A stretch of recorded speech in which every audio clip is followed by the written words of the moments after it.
My name is John, and I've been a videographer and editor for over 30 years, and I've never seen anything like this. On March 24th, 2014, an old friend of mine that I will call Sally came to my studio. Sally prefers not to reveal herself right now because she doesn't want any personal attention brought to her or to her home. She just wants an explanation of what is starting to appear on her cell phone. She came to me thinking that there was a logical explanation, like something involving cell phone pixel charges or lens reflections or something like that. However, she used a different cell phone and got the same unexplainable images. Here's what we saw.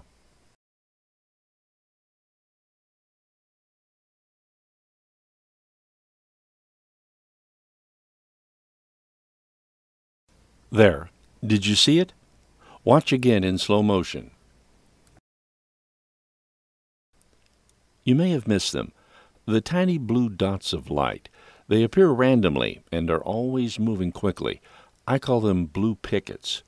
My first thought was some form of weird tiny lightning bug, but then Sally told me the first strange fact. They are invisible to the human eye. She first saw them on a photo she had taken of someone in her home. She didn't remember seeing a blue light at the time she took the photo and thought maybe it was a reflection. She took some video and moved the camera around trying to catch the blue light, and that was when she first realized there were things flying around in her home. Nothing at all is visible to the human eye, but there they are on the screen. I took Sally's footage and began to analyze it. A few things were obvious from the start. They are not reflections of anything. They move in directions totally unrelated to the camera movement, and they move just as much when the camera is still. They move much faster than the camera is moving, and although many seem to be straight lines, they aren't all in straight lines. Here's an obvious dramatic turn. Another fact, and slightly more disturbing, they never move away from the camera phone. They either move across the screen or at angles towards the camera. Watch this again. It occurred to me that maybe they do fly away from the camera, but they are just dark from the back. Maybe only the front half of this organism or particle glows. How could I prove that? One way would be if one of them turned away from the camera in mid-travel. I just needed one that seemed to go dark in mid-travel. I looked. Nope. There were no obvious cases of the particles suddenly going dark. So it appears that they glow all over, travel fast in straight lines with occasional sudden turns, and never away from the camera. Of course, it's possible that the camera is not the attraction. It could be Sally herself.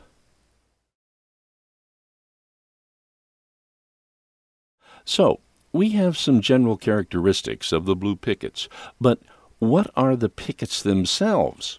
Animal, vegetable, or mineral? I decided to analyze some frames and sequences. I moved in as close as my software would take me, which was 600%, and this is what emerged. The Samsung camera, like most video cameras, shoots at approximately 30 frames per second. Most of the images are very spherical, except when they are moving very fast. And that is probably why this one appears to be longer than it is wide. This photographic trait is called motion blur. This is a 600% close-up of a fast-moving picket. This is also the only one that I have done anything to. I increased the saturation and contrast of the image for maximum detail.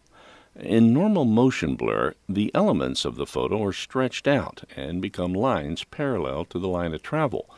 There doesn't seem to be hardly any of that here. Very strange.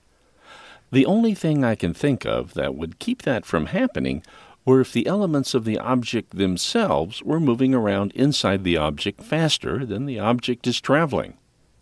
The object itself looks sort of transparent and gaseous, but a puff of smoke could never travel as fast as these things do without dispersing to the wind. So it must be something a little more substantial, at least encapsulating the gas.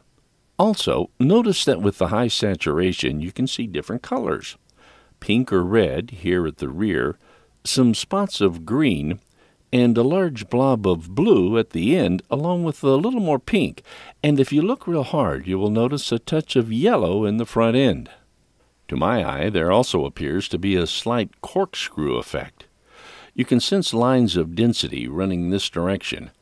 I can't imagine anything corkscrewing through the air at that speed, but we are missing those parallel motion blur lines.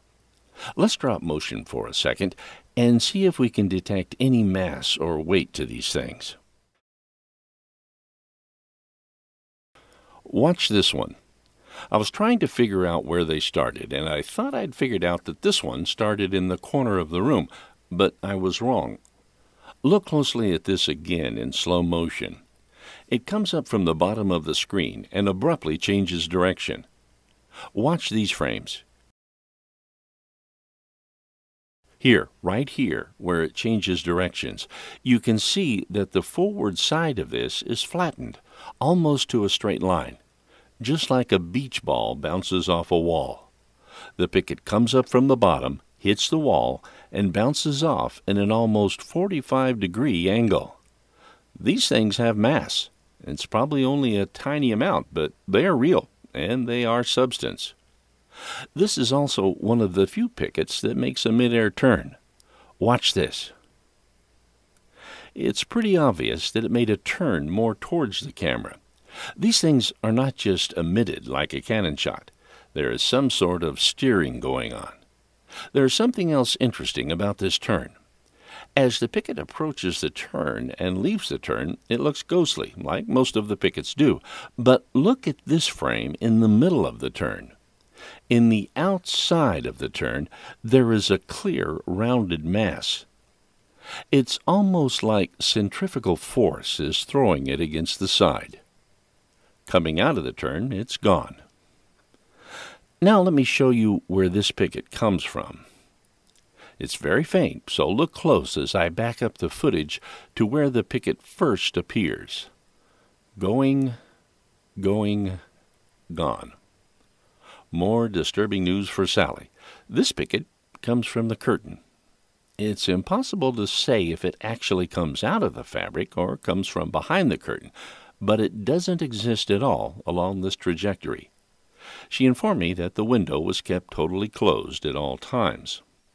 Also, this Pickett is not very well formed when it first appears. It seems to coalesce and then get bigger and brighter as it travels. I asked Sally if there was anything special about the curtains. "Did you buy them at an Area 51 yard sale?" I asked. She replied no. They were just cheap curtains that were meant to be temporary that she never got around to replacing. They were made in China. Sally recorded many more examples of the blue Picketts flying through her home. I suggested that a good next stop would be for me to bring my professional Sony video camera and see what kind of job it does capturing the blue Picketts. Our schedules were such that it was the end of April before we could get together at Sally's house.